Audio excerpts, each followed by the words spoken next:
What is the difference between I did, I have done, I have been doing?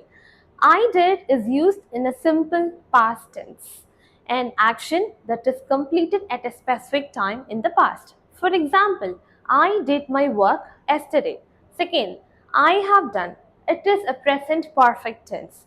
So the action that has completed, but the time is not important to know. For example, I have done my work. And third is I have been doing. It is a present perfect continuous tense, an action that has started in the past and continued in the present time. At example നോക്കുവാണെങ്കിൽ I have been doing my work for 3 hours. For more such tips, follow James Zebra.